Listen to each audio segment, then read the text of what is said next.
Le escribe al ángel de la iglesia en Sardis, el que tiene las 7 espíritus de Dios y las 7 estrellas, dice esto: yo conozco tus obras, que tienes nombre de que vives y estás muerto.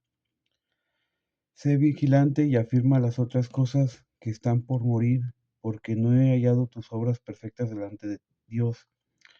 En los 2 videos pasados expliqué que los 7 espíritus representan el candelabro, son parte del Espíritu Santo, que Jesús los tiene todos, que las estrellas y los ángeles son los pastores de las 7 iglesias en Asia.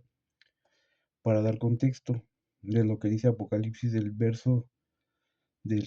versículo 1 del capítulo 3 al verso 2, sigue y dice: acuérdate pues de lo que has recibido y oído, y guárdalo y arrepiéntete, pues si no velas, vendré sobre ti como ladrón, y no sabrás a qué hora vendré sobre ti.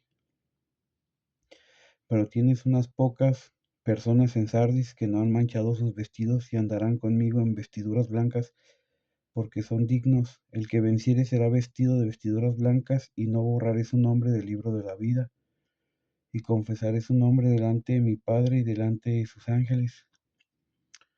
Cuando varias cosas del Apocalipsis se cumplan, va a empezar ya habrá empezado la persecución sobre la iglesia cristiana. Por eso dice que al que venciere, dice, le dará vestiduras blancas y no borraré su nombre del libro de la vida. Porque ya comenzando la tribulación, ya que la iglesia sea arrebatada y que se acabe el tiempo de la gracia, ya la salvación va a haber un costo. Ahorita que la iglesia estamos en la tierra, que estamos en el tiempo de gracia, la salvación es gratis. En aquel tiempo, en la tribulación, ya que Dios Todopoderoso haya quitado a la iglesia de la tierra, la salvación va a tener un costo.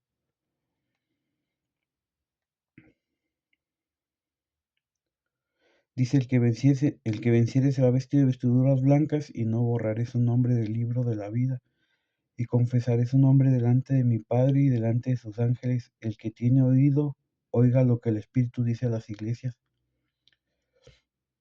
El mensaje en Filadelfia. Escribe el ángel de la iglesia en Filadelfia: esto dice el santo, el verdadero, el que tiene la llave de David, el que abre y ninguno cierra, y cierra y ninguno abre. Yo conozco tus obras, he aquí, he puesto delante de ti una puerta abierta, la cual nadie puede cerrar, porque aunque tienes poca fuerza, has guardado mi palabra y no has negado mi nombre. He aquí, yo entrego de la sinagoga de Satanás a los que se dicen ser judíos y no lo son, sino que mienten. He aquí, yo haré que vengan y se postren a tus pies, reconozcan que yo te he amado. Porque el Señor Jesús le dice al apóstol Juan que entrega de la sinagoga de Satanás a los que se dicen ser judíos y no lo son? Porque en el primer siglo, cuando Jesús le da el Apocalipsis a Juan en el año 90, los judíos perseguían a los cristianos. Esa es una verdad. No todos, porque la iglesia empieza siendo de puros judíos, pero muchos judíos que no creyeron que Jesús era el Mesías, persiguen a la iglesia, persiguen a los cristianos, y por esta persecución es que parte de lo que Juan termina exiliado en la isla de Patmos. Por eso dice que hará que vengan y se postren ante sus pies. Luego sigue y le dice: por cuanto has guardado la palabra de mi paciencia, yo también te guardaré de la prueba que ha de venir sobre el mundo entero, para probar a los moradores de la tierra. He aquí, yo vengo pronto, retén lo que tienes para que ninguno tome tu corona. Ya está hablando de la promesa que nos hablaron del Señor Jesucristo, Mateo 24, el apóstol Pablo escribiendo a Tesalónica en 1 Tesalonicenses 4:17, el arrebatamiento de la iglesia. Un suceso que esperamos todos los cristianos, que en la escatología, que es una rama de la teología, Jesús ha prometido quitar a los cristianos de la tierra antes de que se desate el juicio y la ira de Dios sobre la tierra, sobre los impíos, sobre todo aquel que no creyó en el nombre de Jesús. Por eso aquí le recuerda a la iglesia de Filadelfia mediante el apóstol Juan en el versículo 10 del capítulo 3 de Apocalipsis: por cuanto has guardado la palabra de mi paciencia, yo también te guardaré de la hora de la prueba que ha de venir sobre el mundo entero para probar a los moradores de la tierra. He aquí, yo vengo pronto, retén lo que tienes para que ninguno tome tu corona.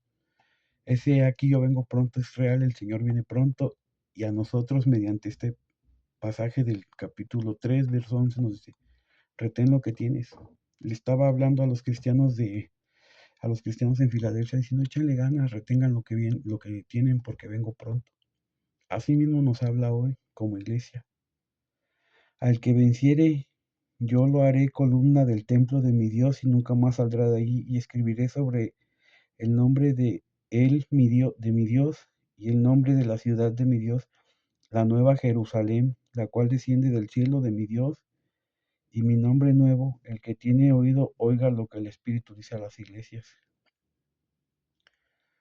En el verso 14 ya cambia y le habla a la Odisea, dice, él escribe al ángel de la iglesia, o sea, escríbele al pastor de la iglesia en la Odisea. He aquí el amén, el testigo fiel y el verdadero, el principio de la creación de Dios. Dice esto, yo conozco tus obras, que no eres frío ni caliente, ojalá fueses frío o caliente. Por cuanto eres tibio y no frío ni caliente, te vomitaré de mi boca, porque tú dices, yo soy rico y no tengo necesidad. Yo soy rico y me he enriquecido y no tengo necesidad de ninguna cosa. Y no sabes que tú eres un desaventurado, miserable, pobre y ciego. Dice el principio de la creación. Dice en Juan, en el Evangelio de Juan, capítulo 1, verso 1, dice, en el principio él era el verbo, y el verbo estaba con Dios, y el verbo era Dios. O sea que Jesús, antes de manifestarse como el Mesías, aparece en el Antiguo Testamento como el ángel de Jehová, y antes de manifestarse como el ángel de Jehová, aparece como el verbo de Dios. O sea, cuando Dios en el libro de Génesis dice, hágase al Jehová,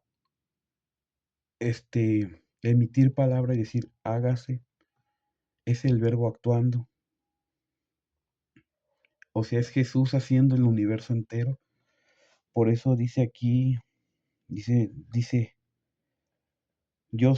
cuando dice el principio, dice en el verso 14, dice, el principio de la creación de Dios dice esto, yo conozco tus obras, refiriéndose a que mediante Jesús, Jehová de los ejércitos, Yahvé Sebaot, creó el universo entero. Yo conozco tus obras, que ni eres frío ni caliente, ojalá fueses frío o caliente, pero por cuanto eres tibio, ni frío ni no frío ni caliente, te vomitaré de mi boca. El, ejemplificando, ¿no? Al cristiano tibio le da asco a Dios, que ni siquiera no estás bien con Dios o no estás en el mundo. Como dicen, no eres o no eres. Este, un día quiere ser y otro día no. Ese tipo de cristiano le da asco a Dios, literalmente. Y yo viví mucho tiempo esa condición. No es como que me enorgullezca, pero salí de eso, así que no tengo por qué avergonzarme. Pero aquí está tipificando al pastor y a la iglesia de parte de la Odisea, ¿no? Que estaba en una condición horrible espiritualmente, en tibieza, que no aportan nada, no sirven, pero no dejan, no se salen de la iglesia, pero no hacen nada por mejorar su condición, por eso les habla tan fuerte. Y en el verso 18 del capítulo 3 de Apocalipsis los exhorta más fuerte, dice, por eso yo te aconsejo que de mí compres oro refinado en fuego, para que seas rico, y vestiduras blancas para vestirte, y que no sea descubierta la vergüenza de tu desnudez, y unge tus ojos con colirio para que veas. Yo reprendo y castigo a todos los que amo, sé pues celoso y arrepiéntete. Cuando le dice, por tanto, yo te aconsejo que compres oro fino refinado en fuego. Una vez la iglesia, el pastor dio una enseñanza de qué representa el oro, ¿no? El oro es el tiempo para Dios, la oración, las obras buenas, la justicia. Entonces aquí Dios le está diciendo a la iglesia de la Odisea, hagan obras de caridad, pórtense como verdaderos cristianos, para que no tengan de qué avergonzarse delante de mí el día que yo venga, el día que nos llamen a juicio a los galardones. Algo así está diciendo el pastor Leo, entonces se empala con lo que le está diciendo aquí el Señor Jesús, que le diga a la iglesia de la Odisea del apóstol Juan. Sigue el verso. Y luego el 19 dice, yo reprendo y castigo a todos los que amo, sé pues celoso y arrepiéntete. Todo, todo cristiano que hemos pasado por la desobediencia a Dios, caer en pecado, rebelártele al pastor, sabemos que viene una consecuencia, viene disciplina. Dios te disciplina, Dios trata contigo. Primero te habla con amor, luego te dice, no quieres entender. Viene la disciplina y dice en el libro de Hebreos que si uno como hijo de Dios soporta la disciplina será tratado como tal. Por eso aquí en el verso 19 le dice, yo reprendo y castigo a todos los que amo, sé pues celoso y arrepiéntete. Porque, si no, pues no, porque el que se porta mal Dios lo disciplina, así de sencillo. Y por eso le está diciendo a la iglesia de la Odisea, te los castigué porque son mis hijos y los amo, compórtense ya.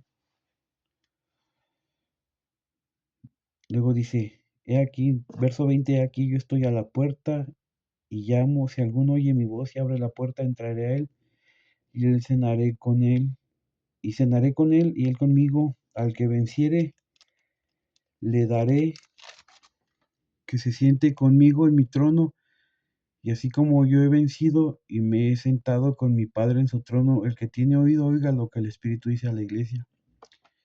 Y pues con eso concluye el capítulo 3 de Apocalipsis, de lo que pasa en la tierra cuando Jesús está exhortando a las iglesias en la tierra.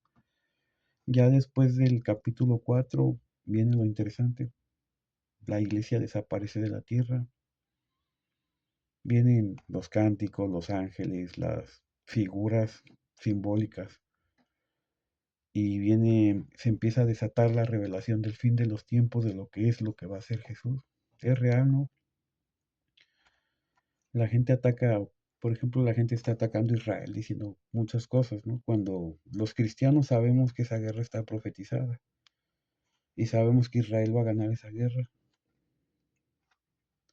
y sabemos que, por ejemplo, ahorita el primer ministro de China está diciendo que va a condenar a Israel y que va a entrar a la guerra.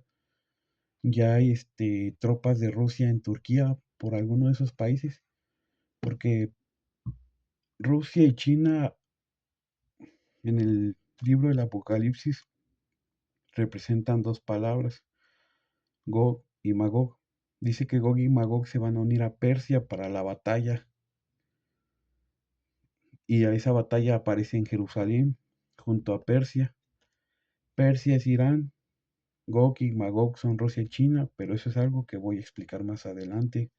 Por eso dije el Apocalipsis capítulo por capítulo para irme despacio, desglosando todo, porque es un libro muy interesante y también se requiere cierto tiempo de haber estudiado para interpretarlo correctamente. No digo que no me pueda equivocar, pero lo estoy haciendo lo mejor que se pueda para tener contenido de calidad para todo aquel que quiera saber algo del Evangelio, alguien que tenga el interés de conocer las Escrituras, no para contender con algo, otros hermanos de algunas otras denominaciones, no.